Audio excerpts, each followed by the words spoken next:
नमस्कार प्यारे साथियों। महिला पर्यवेक्षक भर्ती परीक्षा 7 मार्च 2025 से आयोजित होने वाली है। आपके पास केवल 3 दिन शेष हैं और 3 दिन में आपको मैं जितने प्रश्नों का अभ्यास करवा सकता हूं और जितने इंपॉर्टेंट प्रश्नों को लगवा सकता हूं वो मैं आपको करा रहा हूं। इसके अतिरिक्त आज आपको दोपहर में टॉप 10 और टॉप 20 प्रश्नों की भी सीरीज मिल जाएगी, तो आप हमारे साथ बने रहिए। हम 25 मार्च 2017 को 2 शिफ्टों में हुए दोनों पेपर का अच्छे से अभ्यास कर चुके हैं। आज 26 मार्च के पहली शिफ्ट के प्रश्नों का अभ्यास करने जा रहे हैं। सबसे पहला प्रश्न संतुलित आहार और स्वास्थ्य से संबंधित प्रश्न है। पहला प्रश्न है, इनमें से कौन व्यापक जन समूह हेतु आहारीय लक्ष्य है?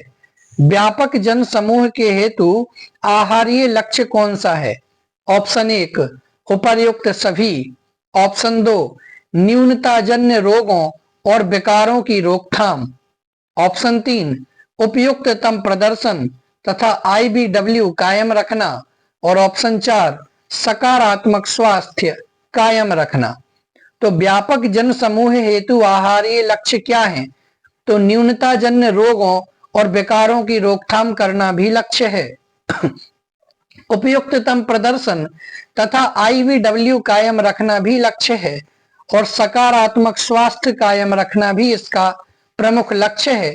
तो आपका ऑप्शन नंबर 1 सही हो जाएगा, उपर्युक्त सभी। आगे बढ़ते हैं, दूसरे नंबर का प्रश्न देखते हैं। प्रसवकालीन देखभाल के संबंध में इनमें से क्या सत्य है?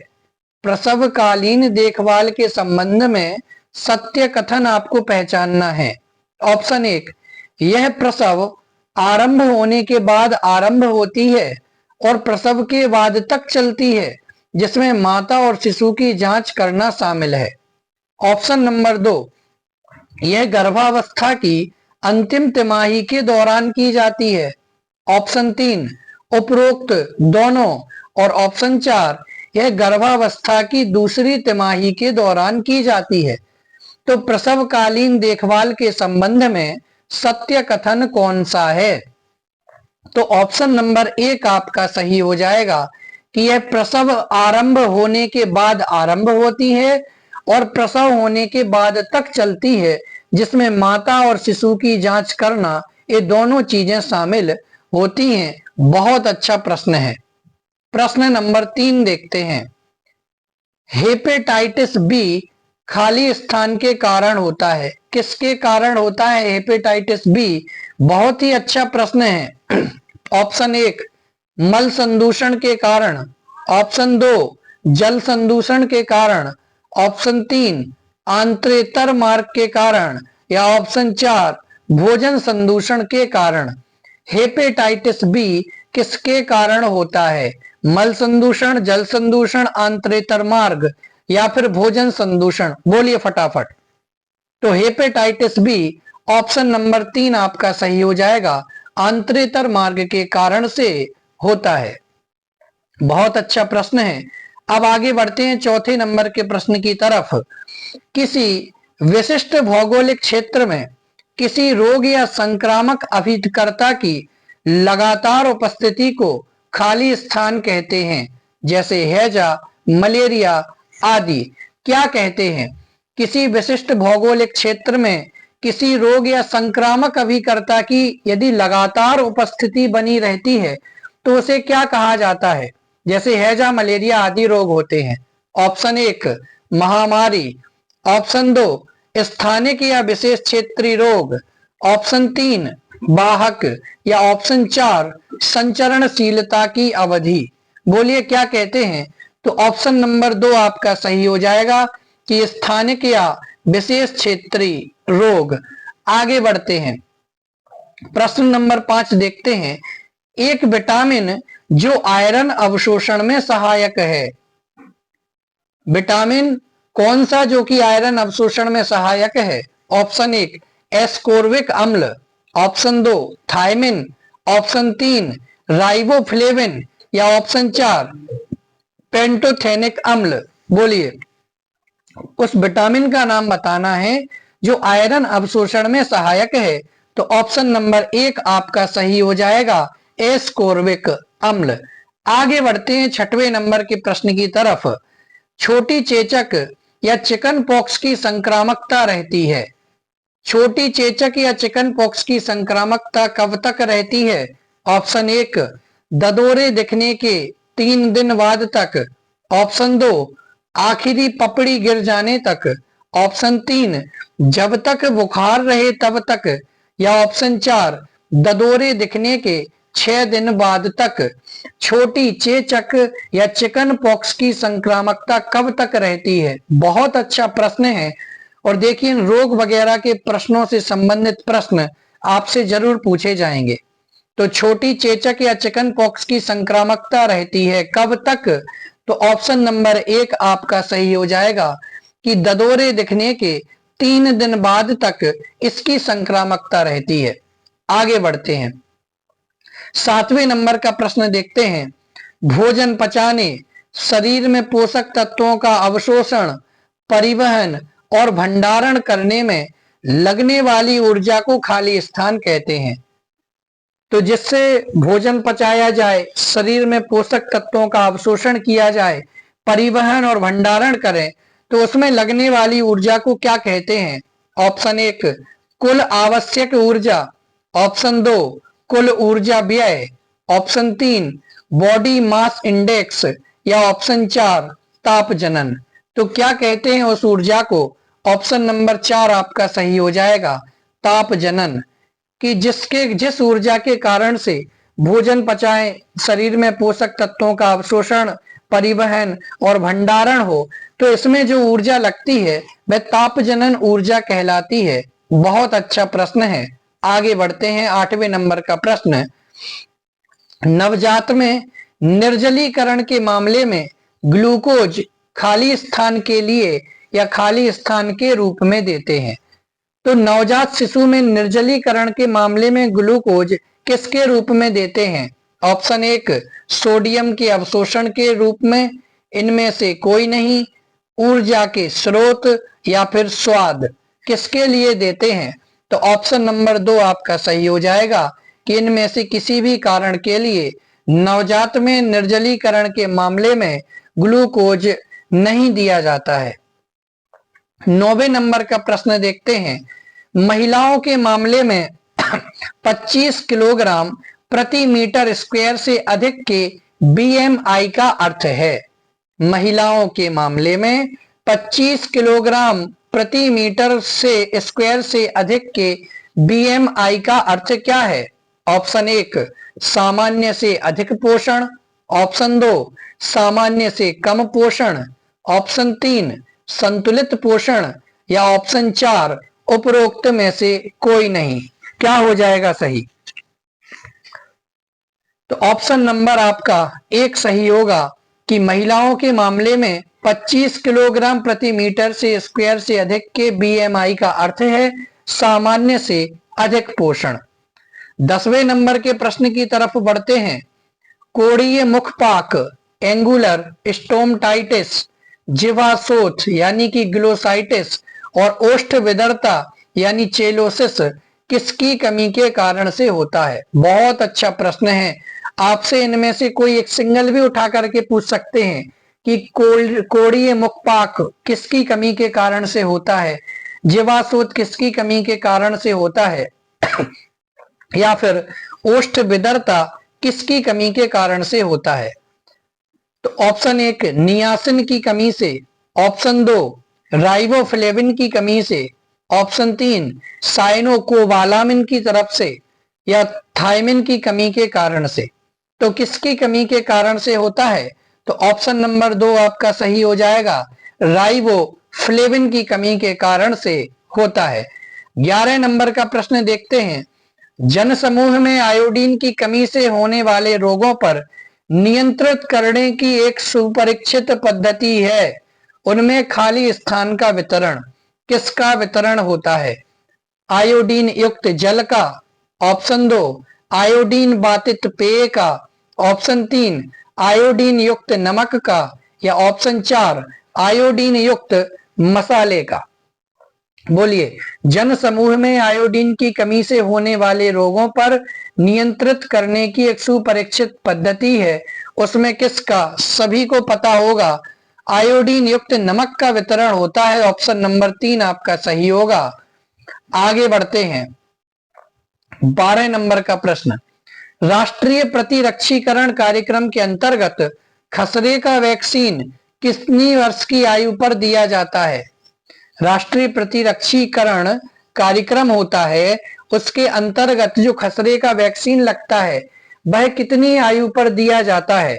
ऑप्शन 1 6 सप्ताह की आयु पर, ऑप्शन 2 9 माह है, ऑप्शन 3 6 माह है, या ऑप्शन 4 18 माह। तो ऑप्शन नंबर 2 आपका सही हो जाएगा कि 9 माह की आयु पर राष्ट्रीय प्रतिरक्षीकरण कार्यक्रम के अंतर्गत खसरे का वैक्सीन दिया जाता है। 13 नंबर का प्रश्न देखते हैं, खाली स्थान में सिक परीक्षण किया जाता है। सिक परीक्षण किसमें किया जाता है? ऑप्शन 1 मेनिंजाइटिस यानी मस्तिष्क आवरण शोथ, ऑप्शन 2 डिप्थीरिया, ऑप्शन 3 पर्ट्यूसिस, या ऑप्शन 4 पोलियोमाइलाइटिस। बोलिए, सिक परीक्षण किसमें किया जाता है? तो ऑप्शन नंबर 2 आपका सही हो जाएगा कि डिप्थीरिया में सिक परीक्षण किया जाता है। 14 नंबर का प्रश्न देखते हैं, मांस, मछली, अंडे और दूध खाली स्थान वाले प्रोटीनों के महत्वपूर्ण स्रोत हैं। किसके महत्वपूर्ण स्रोत हैं? ऑप्शन 1 उच्च जैविक मान के, ऑप्शन 2 उच्च प्रतिधारण मान के, ऑप्शन 3 उच्च अवशोषण मान के, या ऑप्शन 4 उपरोक्त में से कोई नहीं। तो मांस, मछली, अंडे और दूध कौन से वाले प्रोटीनों के महत्वपूर्ण स्रोत हैं? तो ऑप्शन नंबर 1 सही हो जाएगा, उच्च जैविक मान वाले प्रोटीनों के महत्वपूर्ण स्रोत हैं। 15 नंबर का प्रश्न देखते हैं, मध्य पूर्व जाने वाले तीर्थयात्रियों को सामान्यतः कौन सा वैक्सीन दिया जाता है?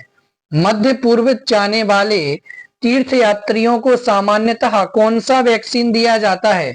ऑप्शन 1 मेनिंजाइटिस यानी मस्तिष्कावरण शोथ, ऑप्शन 2 पीत ज्वर, ऑप्शन 3 इन्फ्लुएंजा, या ऑप्शन 4 डीपीटी। तो कौन सा वैक्सीन दिया जाता है? ऑप्शन नंबर 2 आपका सही हो जाएगा, पीत ज्वर वाला वैक्सीन दिया जाता है। बहुत ही अच्छा प्रश्न है। 16 नंबर का प्रश्न देखते हैं, माइकोबैक्टीरियम ट्यूबरकुलोसिस और विब्रियो कोलेरी की पहचान खाली स्थान ने की थी। बहुत अच्छा प्रश्न, किसने की थी? माइकोबैक्टीरियम ट्यूबरकुलोसिस और विब्रियो कोलेरी की पहचान।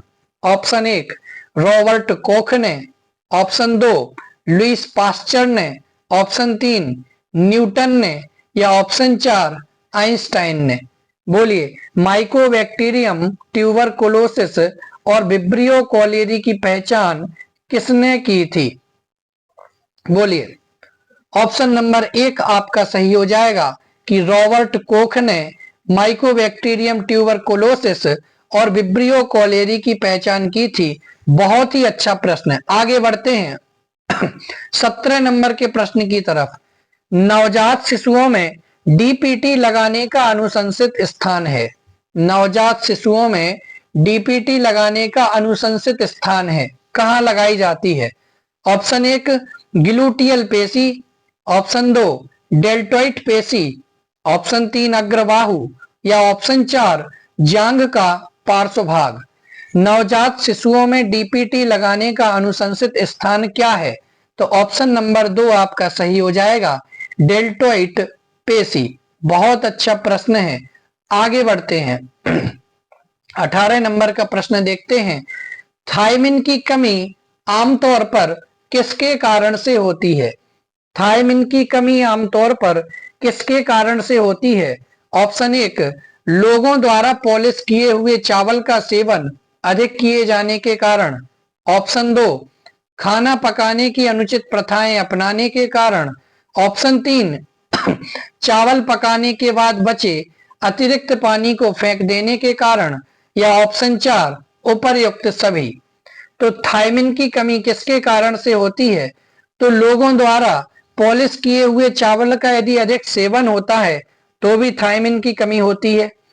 खाना पकाने की यदि अनुचित प्रथाएं आपने अपना रखी हैं तो भी आपको थायमिन की कमी हो सकती है।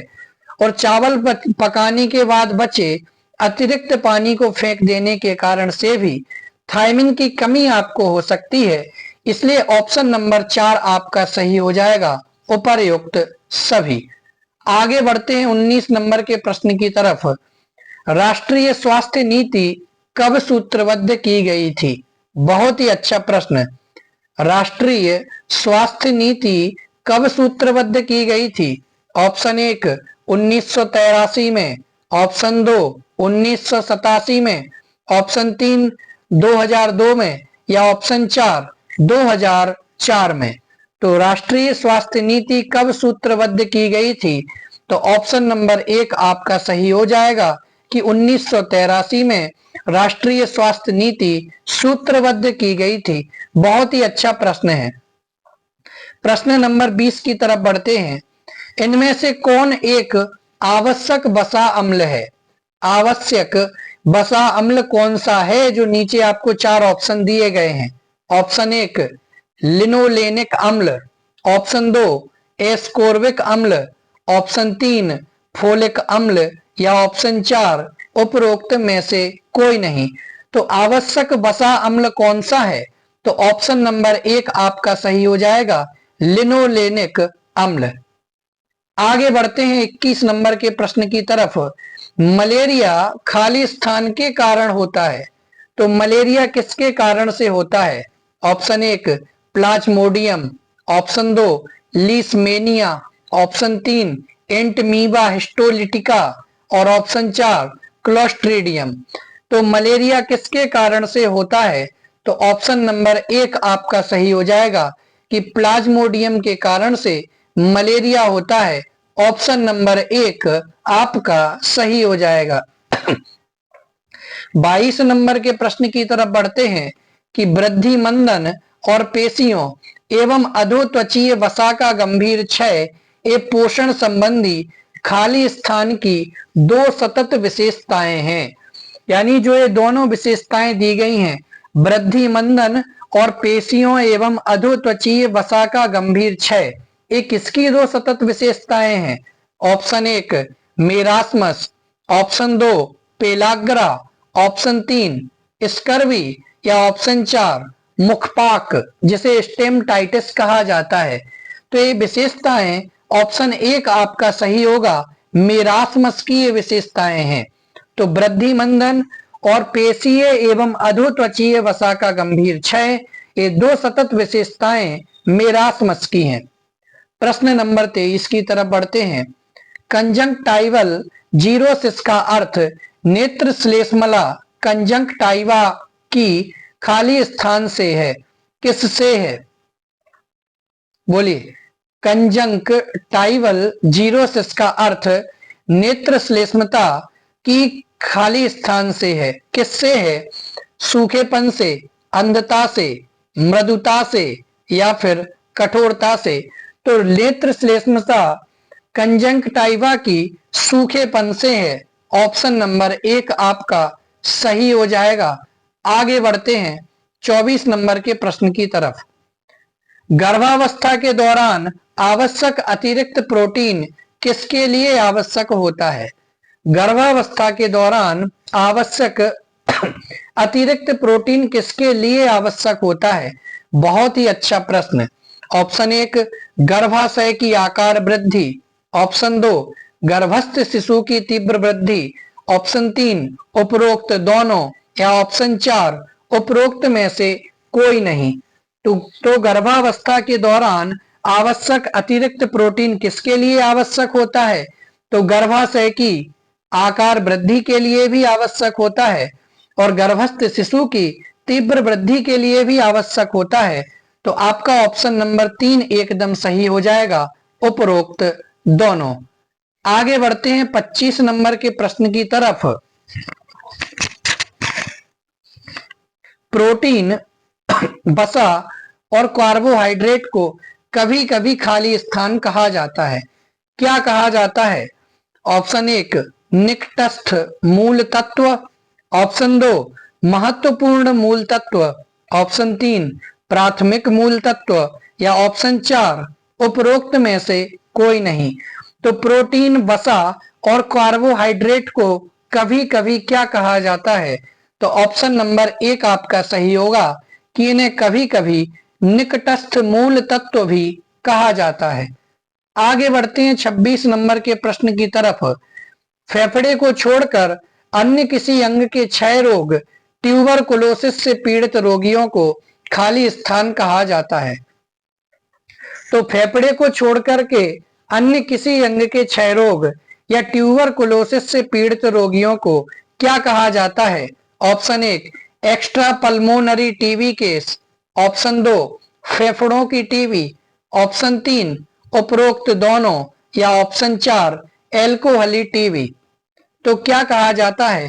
ऑप्शन नंबर 1 आपका सही हो जाएगा कि एक्स्ट्रा पल्मोनरी टीबी केस कहा जाता है।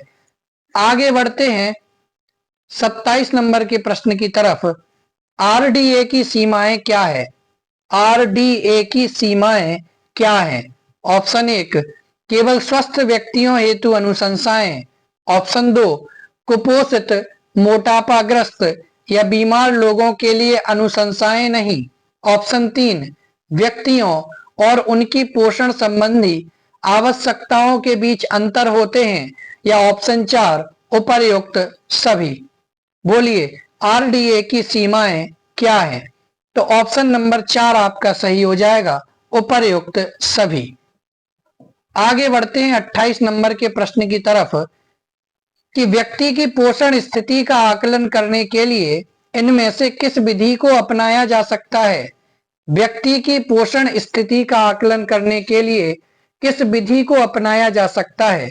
ऑप्शन 1 पोषण संबंधी नृमिति, ऑप्शन 2 पोषण संबंधी संकेतों की नैदानिक या क्लिनिकल जांच, ऑप्शन 3 जैव रासायनिक आकलन या ऑप्शन 4 उपर्युक्त सभी। व्यक्ति की पोषण स्थिति का आकलन करने के लिए किस विधि को अपनाया जा सकता है? तो पोषण संबंधी नृमिति को भी अपनाया जा सकता है, पोषण संबंधी संकेतों की नैदानिक या क्लिनिकल जांच को भी अपनाया जा सकता है, जैव रासायनिक आकलन को भी अपनाया जा सकता है। तो ऑप्शन नंबर 4 आपका सही हो जाएगा, उपर्युक्त सभी। आगे बढ़ते हैं, चलिए आगे बढ़ते हैं 29 नंबर का प्रश्न देखते हैं। आईसीडीएस योजना के अंतर्गत 6 वर्ष तक की आयु वाले बच्चों को दिए जाने वाले प्रोटीन की मात्रा है। आईसीडीएस योजना के अंतर्गत 6 वर्ष तक की आयु वाले बच्चों को दिए जाने वाले प्रोटीन की मात्रा है। ऑप्शन 1 8 से 10 gram protein, option 2 15 gram protein, option 3 12 gram protein या ऑप्शन 4 20 ग्राम प्रोटीन। तो आईसीडीएस योजना के अंतर्गत 6 वर्ष तक की आयु वाले बच्चों को दिए जाने वाले प्रोटीन की मात्रा कितनी होती है? तो ऑप्शन नंबर 1 आपका सही हो जाएगा, 8 से 10 ग्राम प्रोटीन। 30 नंबर का प्रश्न देखते हैं। दस्त पर तर्क संगत प्रतिक्रिया क्या होनी चाहिए? ऑप्शन 1 अंतःशिरीय चिकित्सा, बिल्कुल सही है। नमक व शक्कर का घोल, ये भी किया जा सकता है। घरेलू भोजन तो हमेशा करना चाहिए, इसलिए ऑप्शन नंबर 4 आपका सही हो जाएगा, उपर्युक्त सभी। 31 नंबर के प्रश्न की तरफ बढ़ते हैं। गर्भावस्था के दौरान फोलिक अम्ल युक्त अनुपूरकों का सेवन खाली स्थान का जोखिम बढ़ाता है। किसका जोखिम बढ़ाता है? गर्भावस्था के दौरान फोलिक अम्ल युक्त अनुपूरकों का सेवन खाली स्थान का जोखिम बढ़ाता है। तो किसका जोखिम बढ़ाता है? ऑप्शन 1 तंत्रिका नाल दोष का जोखिम, ऑप्शन 2 घेंघा का जोखिम, ऑप्शन 3 मधुमेह का या ऑप्शन 4 उपरोक्त में से कोई नहीं। तो ऑप्शन नंबर 1 आपका सही हो जाएगा। तंत्रिका नाल दोष का जोखिम बढ़ाता है। 32 नंबर का प्रश्न देखते हैं। संचरणशील रोगों के नियंत्रण में किसी रोग के संबंध में संगरोध की अवधि का निर्धारण खाली स्थान के द्वारा होता है। किसके द्वारा होता है? ऑप्शन नंबर 1 रोग की अवधि, ऑप्शन 2 वाहक अवस्था, ऑप्शन 3 रोगोद्भवन अवधि, या ऑप्शन 4 संक्रमणशीलता अथवा संक्रामकता अवधि। तो संचरणशीलता रोगों के नियंत्रण में किसी रोग के संबंध में संगरोध की अवधि का निर्धारण ऑप्शन नंबर 3 रोगोद्भवन अवधि के द्वारा होता है। आगे बढ़ते हैं। 33 नंबर का प्रश्न। विटामिन ई वह मुख्य लिपिड घुलनशील विटामिन है जिसमें खाली स्थान होता है। क्या होता है? ऑप्शन 1 एंटीऑक्सीडेंट गुण, ऑप्शन 2 जरण गुण, ऑप्शन 3 विनाशकारी गुण, या ऑप्शन 4 उपरोक्त में से कोई नहीं। बहुत अच्छा प्रश्न है। विटामिन ई क्या है? एक मुख्य लिपिड घुलनशील विटामिन है। और इसमें क्या होता है? तो ऑप्शन नंबर 1 आपका सही हो जाएगा कि विटामिन ई में एंटीऑक्सीडेंट गुण होता है। आगे बढ़ते हैं। 34 नंबर का प्रश्न है। इनमें से किसे छोड़कर अन्य कारकों के कारण चेचक या स्मॉल पॉक्स का उन्मूलन हो गया था? किसको छोड़कर के? लंबी रोगोद्भवन अवधि, ऑप्शन 2 अतिरिक्त मानव भंडार नियंत्रण, ऑप्शन 3 पहचान में सरलता, या फिर ऑप्शन 4 शक्तिशाली वैक्सीन। बोलिए। तो ऑप्शन नंबर 2 आपका सही हो जाएगा, अतिरिक्त मानव भंडार नियंत्रण। 35 नंबर के प्रश्न की तरफ बढ़ते हैं। राष्ट्रीय पोषण संबंधी रक्ताल्पता नियंत्रण कार्यक्रम खाली स्थान में रक्ताल्पता की रोकथाम एवं उपचार करने पर लक्षित है। ऑप्शन 1 स्वस्थ व्यक्ति में, ऑप्शन 2 वयस्क पुरुष में, ऑप्शन 3 गर्भवती महिलाओं में, या ऑप्शन 4 उपरोक्त में से कोई नहीं। बोलिए। तो आपका ऑप्शन नंबर 1 से 3 सही हो जाएगा, गर्भवती महिलाओं में। आगे बढ़ते हैं। 36 नंबर का प्रश्न देखते हैं। गर्भावस्था से पहले तथा उसके दौरान पोषण स्थिति खराब होने के गंभीर दीर्घकालिक प्रभाव होते हैं और खाली स्थान का जोखिम मौजूद रहता है। किसका जोखिम मौजूद रहता है? ऑप्शन 1 मातृ रुग्णशीलता का, ऑप्शन 2 शीघ्र या समय पूर्व प्रसव का, ऑप्शन 3 जन्म के समय वजन कम का, और ऑप्शन 4 उपर्युक्त सभी। बोलिए। गर्भावस्था से पहले तथा उसके दौरान पोषण स्थिति खराब होने के गंभीर दीर्घकालिक प्रभाव होते हैं और किसका जोखिम मौजूद रहता है? तो आपका ऑप्शन नंबर 4 सही होगा, उपर्युक्त सभी। मातृ रुग्णशीलता का भी जोखिम होता है, शीघ्र या समय से पूर्व प्रसव का भी जोखिम होता है, और जन्म के समय वजन कम का भी जोखिम हो जाता है।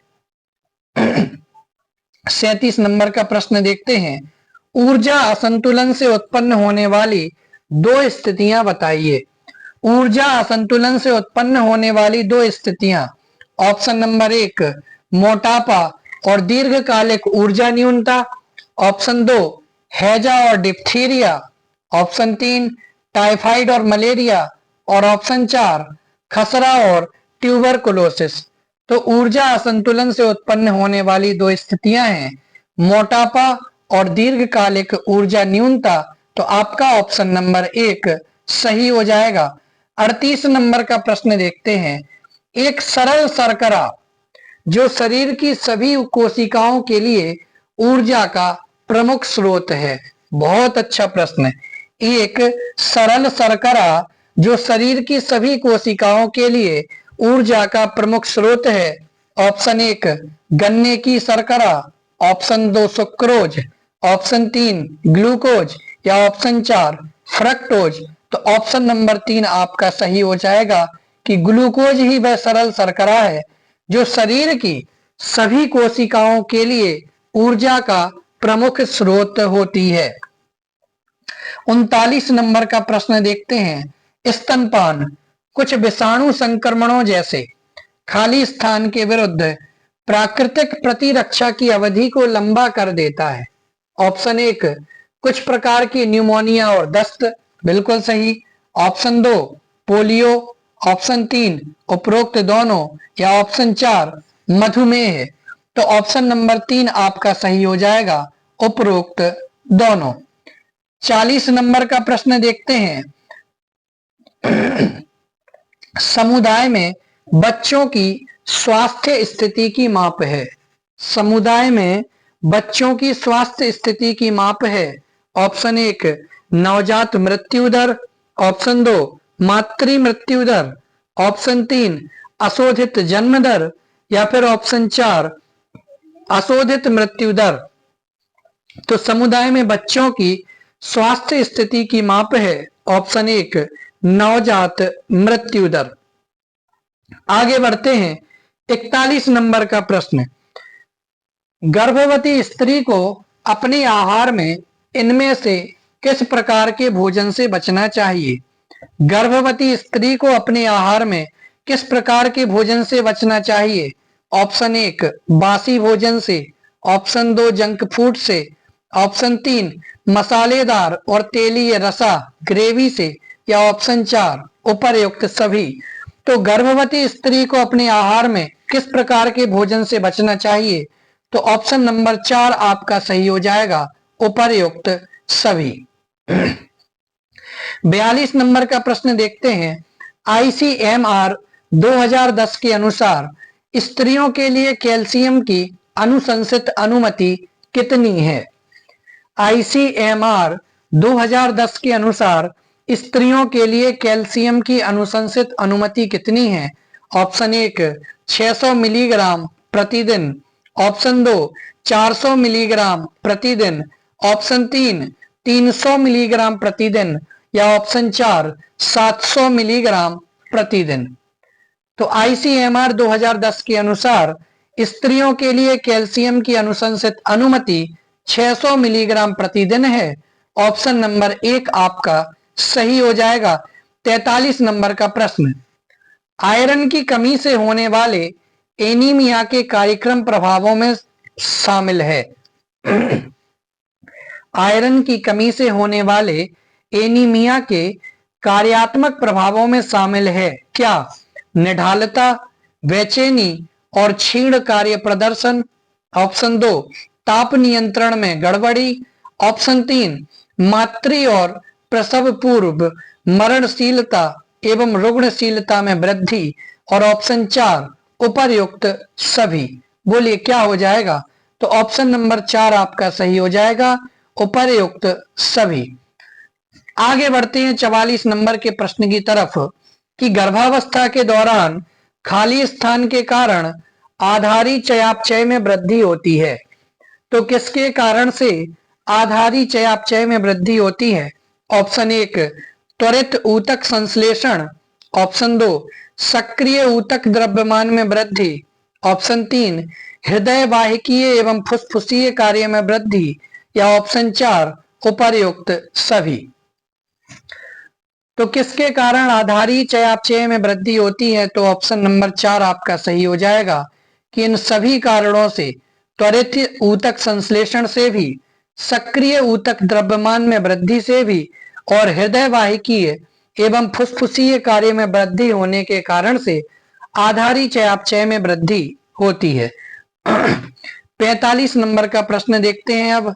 गर्भावस्था के दौरान आयोडीन न्यूनता विकार किस किस प्रकार से गर्भस्थ शिशु को प्रभावित कर सकते हैं? तो गर्भावस्था के दौरान आयोडीन न्यूनता विकार किस किस प्रकार से गर्भस्थ शिशु को प्रभावित कर सकते हैं? तो तंत्र की क्रेटीनता वामनता से बिल्कुल प्रभावित होती है, मूक विदरता बिल्कुल सही, भेंगापन भी बिल्कुल सही। तो ऑप्शन नंबर 4 आपका सही हो जाएगा, उपरोक्त सभी। आगे बढ़ते हैं।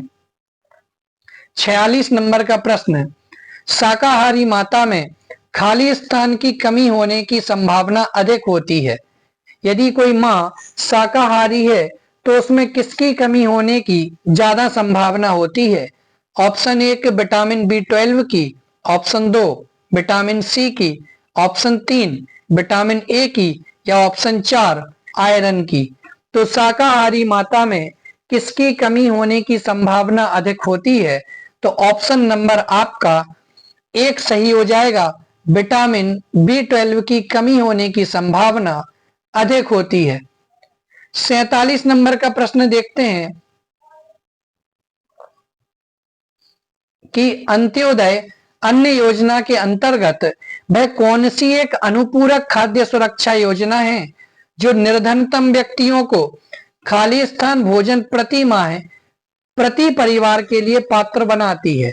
कौन सी योजना के अंतर्गत? अंत्योदय अन्न योजना के अंतर्गत।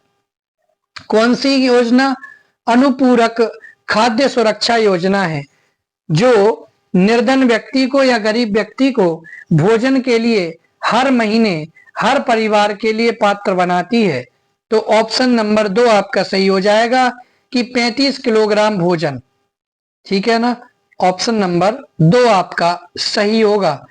48 नंबर का प्रश्न, प्रसव पूर्व विकास में शामिल है।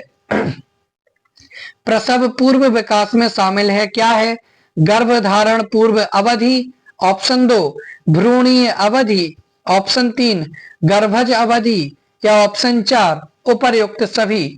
तो प्रसव पूर्व विकास में शामिल हो जाएगा आपका ऑप्शन 4 उपर्युक्त सभी। 49 नंबर के प्रश्न की तरफ बढ़ते हैं कि कर्णमूल शोथ या गलसुआ या मम्स में अधिकतम संक्रामकता की अवधि खाली स्थान के दौरान होती है। किसके दौरान होती है? तो ऑप्शन नंबर 1 सही हो जाएगा, सूजन की शुरुआत के दौरान।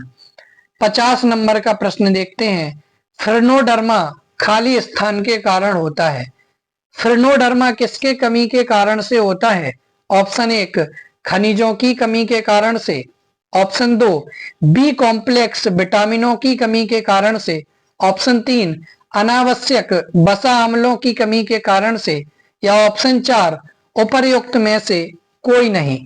तो फ्रेनोडर्मा ऑप्शन नंबर 3 आपका सही हो जाएगा, अनावश्यक या नॉन एसेंशियल वसा अम्लों की कमी के कारण से होता है। 51 नंबर का प्रश्न, इनमें से कौन सा रोग आक्रमण के बाद जीवन पर्यंत प्रतिरक्षा दे जाता है? वह कौन सा रोग है जो आक्रमण के बाद जीवन पर्यंत प्रतिरक्षा दे जाता है? बहुत अच्छा प्रश्न। कर्णमूल शोथ या गलसुआ या टाइफाइड, डिप्थीरिया या फिर टिटनस। तो ऑप्शन नंबर 2 आपका सही हो जाएगा। टाइफाइड वह रोग है जो आक्रमण के बाद जीवन पर्यंत तक के लिए प्रतिरक्षा दे जाता है। प्रश्न नंबर 52, पिछले भाग में पहुंच जाने के बाद निगलने की प्रक्रिया खाली स्थान हो जाती है। भोजन के मुख के पिछले भाग में पहुंच जाने के बाद निगलने की प्रक्रिया खाली स्थान हो जाती है। कैसी होती है? ऐच्छिक हो जाती है, अनैच्छिक हो जाती है, स्वचालित हो जाती है, या गतिशील हो जाती है। तो ऑप्शन नंबर आपका 3 सही हो जाएगा, स्वचालित हो जाती है। आगे बढ़ते हैं, 53 नंबर का प्रश्न, हरी पत्तीदार सब्जियां और ताजे फल खाली स्थान का अच्छा स्रोत नहीं है। किसका अच्छा स्रोत नहीं है? तो ऑप्शन नंबर 2 आपका सही हो जाएगा कि प्रोटीन का स्रोत नहीं है, अच्छा स्रोत नहीं है। 54 नंबर का प्रश्न, पीयूष या कोलोस्ट्रम एक पीला गाढ़ा तरल होता है जो खाली स्थान में समृद्ध होता है। किस में समृद्ध होता है? प्रोटीन में समृद्ध होता है, बिल्कुल सही। इम्यूनोग्लोबुलिन में समृद्ध होता है, बिल्कुल सही। इलेक्ट्रोलाइट में समृद्ध होता है, बिल्कुल सही। इसलिए आपका ऑप्शन नंबर 4 सही हो जाएगा, उपर्युक्त सभी। और 55 नंबर का प्रश्न देखते हैं और आखिरी प्रश्न कि इनमें से कौन व्यक्ति की पोषण स्थिति का आकलन करने की अप्रत्यक्ष विधि है? Option 1 BMI, option 2 MUAC, option 3 आयु विशिष्ट मृत्यु दर या मरणशीलता और ऑप्शन 4 जैव रासायनिक आकलन। तो ऑप्शन नंबर 4 आपका सही हो जाएगा, जैव रासायनिक आकलन। इस प्रकार अभी हमने दूसरे दिन की पहली शिफ्ट के संतुलित आहार एवं स्वास्थ्य से संबंधित 55 प्रश्नों का अभ्यास किया, उन 55 प्रश्नों को देखा। आज दोपहर में मैं आपके लिए टॉप 10 और टॉप 20 महत्वपूर्ण महिला बाल विकास और पर्यवेक्षक के प्रश्नों को लेकर के आऊंगा। आप बने रहिए, जुड़े रहिए। धन्यवाद। जय हिंद, वंदे मातरम।